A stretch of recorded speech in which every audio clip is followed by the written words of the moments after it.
ನಾವು ಅವ್ರ ಜೊತೆ ಸ್ಪರ್ಧೆ ಮಾಡೋಕ್ಕಾಗಲ್ಲ. ನಮಗೆ ಪ್ರತ್ಯೇಕವಾಗಿ ಮೀಸಲಾತಿ ಕೊಡಿ, ನಮ್ಮ ಜನಸಂಖ್ಯೆ ನಮ್ಮ ಹಿಂದುಳಿಕೆ ಆಧಾರದ ಮೇಲೆ ಅಂತ ಹೇಳಿ ಹೋರಾಟ ಮಾಡ್ಕೊಂಡ್ಬಂದಿದ್ವಿ. ಯಾವ್ಯಾವ ಆಯೋಗ ಏನೇನು ಏನಿದೆ ಅನ್ನೋದನ್ನು ಮತ್ತೆ ನಿಮಗೆ ನಾನು ಹೇಳೋಕ್ಕೆ ಹೋಗಲ್ಲ.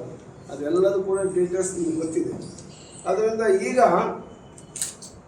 ಎಲ್ಲ ರಾಜ್ಯದಲ್ಲೂ ಕೂಡ ಎಲ್ಲೆಲ್ಲಿ ಒಳ ಮೀಸಲಾತಿ ಬೇಕು ಅಂತ ಹೇಳಿ ಬೇಡಿಕೆ ಇಟ್ಟಿದ್ರು, ಆಯಾ ರಾಜ್ಯಗಳಲ್ಲಿ ಎಲ್ಲ ಕಡೆಗೂ ಕೂಡ ಒಳ ಮೀಸಲಾತಿ ಅನುಷ್ಠಾನ ಆಗಿ 1 ವರ್ಷದ ಮೇಲಾಗಿದೆ.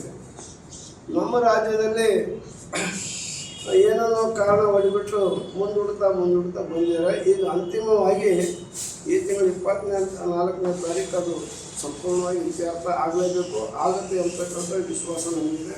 ಮುಖ್ಯಮಂತ್ರಿಗಳು ಸಿದ್ದರಾಮಯ್ಯನವರು ನಮಗೆ ಭರವಸೆ ಕೊಟ್ಟಿದ್ದಾರೆ, ನಾವು ಮಾಡ್ತೀವಿ, ನೀವೇನು ಚಿಂತೆ ಮಾಡಬೇಡಿ ಅಂತ ಹೇಳಿದ್ರು. ಉಪಚುನಾವಣೆಯಲ್ಲಿ ಆದಮೇಲೆ ನಾವು ಮಾಡ್ತೀವಿ ಅಂತ ಹೇಳಿದ್ದಾರೆ. ಅದರಿಂದ ಈ ತಿಂಗಳು 24ನೇ ತಾರೀಕು ಕರೆದಿರ್ತಕ್ಕಂಥ ಸಭೆಯಲ್ಲಿ ನೀವು ನಮಗೆ 17% ಇದ್ದಾಗ ಮೀಸಲಾತಿ ಪ್ರಮಾಣ ಈಗ 15 ಇಳಿತದು, 50 ಮೇಲೆ ಹೋಗಬಾರ್ದು ಅಂತ ಇತ್ತಲ್ಲ, 56ಕ್ಕೆ ಹೋಗಿದ್ರು. ಕೋರ್ಟ್ ಏನಾಯ್ತು ಅಂದರೆ ಅದಕ್ಕೆ ಅಷ್ಟೇ ಕೊಟ್ಟಿದೆ, 56 ನೀವು ಮಾಡೋಂಗಿಲ್ಲ, ನೀವು ತುಂಬಿಕೊಳ್ಳೋದಾದರೆ 50ಕ್ಕೆ ಮಾಡಿಕೊಳ್ಳಿ ಅಂತೇಳಿ. ಈಗ ಹಿಂಗಾಗಿ ನಮಗೆ SCಗಳಿಗೆ 15% ಇದೆ ಮೀಸಲಾತಿ. ಆ ಮೀಸಲಾತಿಯಲ್ಲಿ ನಮಗೆ ಎಷ್ಟೆಷ್ಟು ಅಂತ ಹಂಚಿಕೆ ಆಗಬೇಕು ಅಷ್ಟೇ. 17% ಇದ್ದಾಗ ನಮ್ಗೆ ಯಾರು ಕೊಟ್ಟರು ಗೊತ್ತಲ್ಲ ನಿಮಗೆ, ನಮಗೆ ಯಾರು ಕೊಟ್ಟರು, ಅವ್ರಿಗೆ ರೈತರಿಗೆ ಯಾರು ಕೊಟ್ಟರು, ಈ ಗೋವಿ ಲಂಬಣಿಗಳಿಗೆಲ್ಲ ಅದು ಅವ್ರಿಗೆ 5 ಕೊಟ್ಟರು. ಹಿಂಗಾಗಿ 17 ಆಯಿತು. ಈಗ 2% ಕಡಿಮೆ ಆಯಿತು.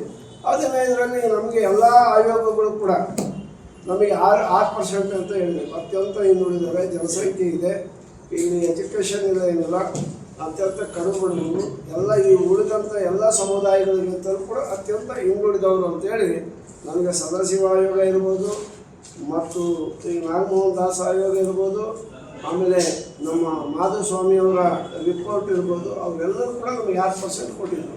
ನಮಗೆ 6% ಕೊಟ್ಬಿಟ್ಟು ನೀವು ಉಳಿದವರಿಗೆ ಕೊಡಿ ನಿಮ್ಗೆ ಇಷ್ಟ ಬಂದಂತೆ ಅಂತ ನಾವು ಹೇಳ್ತೀವಿ. ಅದ್ರ ಜೊತೆಗೆ 1% ಅಲೆಮಾರಿಗಳಿಗೆ ಕೊಟ್ಟರೆ ಯಾವ ತೊಂದರೆನೂ ಇರೋಲ್ಲ ಅಂತ ನಾನು ಈ ಸಂದರ್ಭದಲ್ಲಿ ಮುಖ್ಯಮಂತ್ರಿ ಮಾಡ್ತಿದ್ದೀವಿ. ಆಮೇಲೆ ಈಗ ನೀವು ಯಾವ ಹುದ್ದೆಗಳನ್ನು ಕೂಡ ತುಂಬಬಾರದು ಅಂತೇಳಿ ನಿರ್ದೇಶನ ನೀಡಿದ ಮೇಲೆ ಈ ರೀತಿ ಭಾಳ ಪ್ರಮುಖವಾದಂಥ ಹುದ್ದೆಗಳಿವು. ಕೃಷಿ ಇಲಾಖೆ ಅಧಿಕಾರಿಗಳ ಹುದ್ದೆ ಇದೆಯಲ್ಲ, 10 ವರ್ಷದ ನಂತರ ಕಾಲ್ ಮಾಡಿರೋದು. ನೆಕ್ಸ್ಟ್ ಮತ್ತೆ ನೀವು ಪೋಸ್ಟ್ ಬರ್ಬೇಕಾದ್ರೆ ಇನ್ನೊಂದು 10 ವರ್ಷ ಕಾಯಬೇಕು. ಈ ಓದಿರ್ತಕ್ಕಂಥ ನಮ್ಮ ಮಕ್ಕಳು BSc AG MSc AG ಮಾಡಿದಂಥ ವಿದ್ಯಾರ್ಥಿಗಳಿಗೆ ತುಂಬ ಅನ್ಯಾಯ ಆಗುತ್ತೆ. ಅವರು ಈಗಾಗಲೇ ಕಣ್ಣೀರು ಸುರಿಸ್ತಾ ಇದ್ದಾರೆ. ಇಲ್ಲಿವರೆಗೂ ಕೂಡ ನಮಗೆ ಆಗಿಲ್ಲ ಅಂತಂದೇಳಿ ನಾವು ಅವಕಾಶ ವಂಚಿತರಾಗಿ ಸತ್ತು ಬದುಕಿದ್ದೇವೆ. ಈಗ ಬದುಕಿರೋ ಸಂದರ್ಭದಲ್ಲಿ ಏನೋ ಸುಪ್ರೀಂ ಕೋರ್ಟ್ ನಮ್ಮ ಕಡೆಗೆ ಒಳ ಮೀಸಲಾತಿ ಮಾಡ್ಬೋದು, ರಾಜ್ಯ ಸರ್ಕಾರಕ್ಕೆ ಅಧಿಕಾರ ಇದೆ ಅಂತಂದು ಹೇಳಿದ್ದಾರೆ. 2 ಆಯೋಗಗಳು ಕಾಂಗ್ರೆಸ್ನವರೇ ಮಾಡಿದಂಥವು, ಅದರ ರಿಪೋರ್ಟು ಇವೆಲ್ಲ ಆಧಾರ ಇಟ್ಕೊಂಡು ಯಾರ ಮಾತನ್ನು ಕೂಡ ಮುಖ್ಯಮಂತ್ರಿಗಳು ಕೇಳದೆ ನಮಗೆ ನ್ಯಾಯವನ್ನು ಕೊಡುವಂಥ ಕೆಲಸನ ಮಾಡಬೇಕು ಅಂತೇಳಿ ನಾವು ಭಾಳ ವಿನಯವಾಗಿ ಅವ್ರ ಹತ್ರ ವಿನಂತಿ ಮಾಡ್ತೀನಿ.